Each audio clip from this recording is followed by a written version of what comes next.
warahmatullahi wabarakatuh. Salam pembelajar. Kali ini saya akan membawakan video tentang pembelajaran kolaboratif di SMA Negeri 18 Bandung. Yuk kita simak pembelajarannya.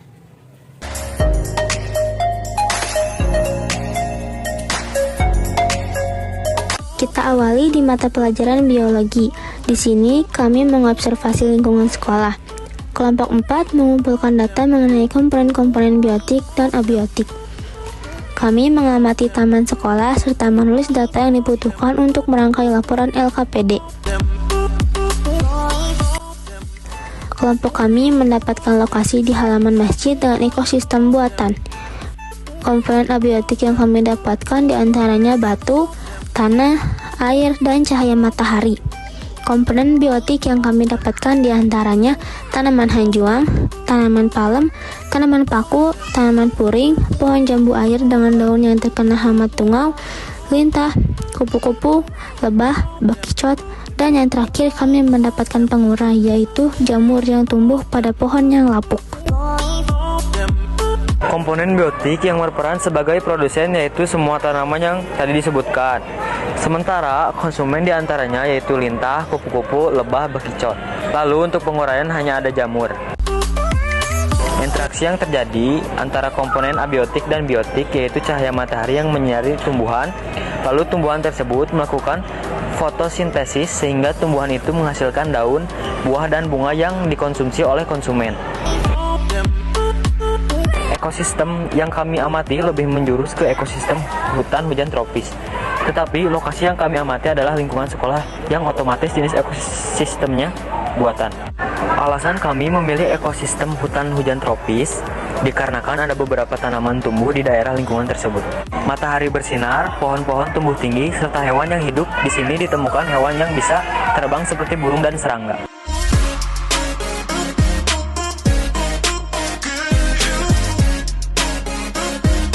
Melakukan observasi halaman masjid, kami diinstruksikan untuk mengambil tanah yang ada di daerah tersebut, yang bertujuan untuk mengetahui pH tanah di lingkungan sekolah berdasarkan hasil pengukuran. Berikut adalah langkah-langkahnya. Yang pertama, ambil tanah sebanyak 2 sendok dan masukkan ke dalam gelas kimia.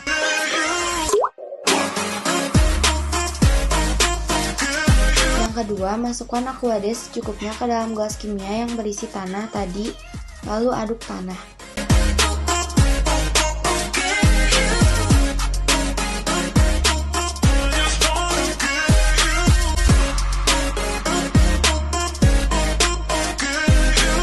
Yang ketiga, masukkan pH meter ke dalam gelas kimia tersebut dan lihat nilai pH yang terbaca.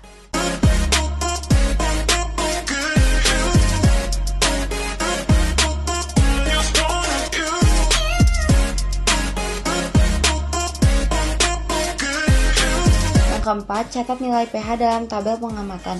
Yang kelima, netralkan pH meter dengan mencelupkan ke dalam gelas kimia berisi Aquades sebelum mengulang percobaan. Yang keenam, ulangi percobaan sebanyak 5 kali.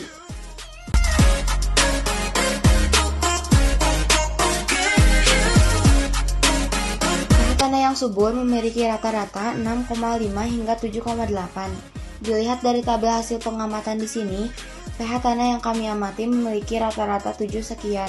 Jadi dapat kami simpulkan bahwa tanah yang terletak di area lingkungan Masjid SMA Negeri 18 Bandung ini mempunyai tanah yang subur.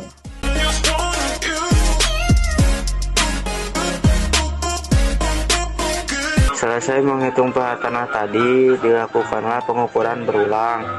Berikut adalah tabelnya. Kami menentukan standar deviasi pH tanah tersebut.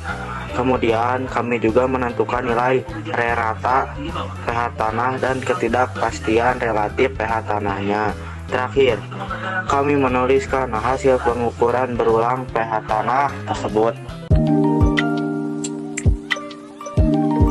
Dengan hasil pengamatan biologi dan kimia yang mendapatkan kesimpulan bahwa pH tanah di SMA 18 itu termasuk subur karena lingkungan tersebut bersih dan terjaga oleh warga sekolah, yang dapat dikaitkan dengan Quran Surat Ar-Rum ayat 41 hingga 42 yang berbunyi A'udzubillahi minasyaitonirrajim, Bismillahirrahmanirrahim.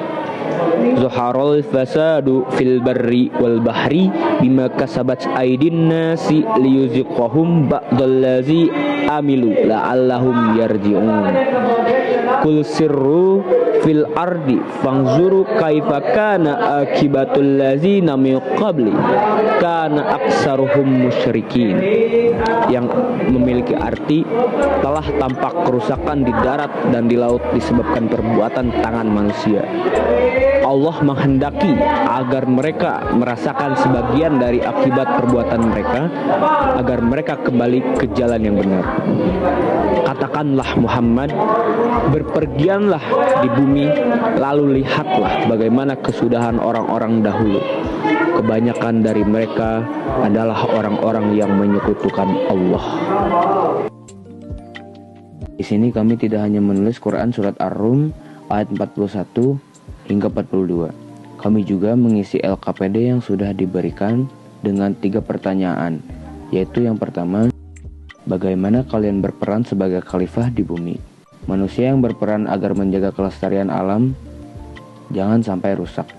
Manusia diperbolehkan untuk menggali kekayaan alam, mengolah dan memanfaatkannya. Namun kenyataannya, manusia memiliki sifat tamak yang membuat kesengsaraan pada diri manusia itu sendiri. Pertanyaan kedua, jelaskan tujuan Allah Subhanahu wa Ta'ala menciptakan alam semesta berdasarkan surat Ar-Rum ayat 41 dan 42. Allah menciptakan alam semesta dan segala isinya untuk dimanfaatkan oleh manusia demi kesejahteraan hidup dan kemakmuran. Pertanyaan terakhir atau yang ketiga, yaitu kesimpulan yang kita bisa ambil dari pemeliharaan sekolah agar tetap indah dan asri, yaitu kita sebagai manusia harus menjaga kelestarian alam termasuk ke lingkungan sekolah dan fasilitas sekolah yang ada. Kita juga harus memanfaatkan dengan baik seperti kita menjaga kekayaan alam, serta kita juga tidak boleh serakah dalam memakai atau menggunakan fasilitas sekolah.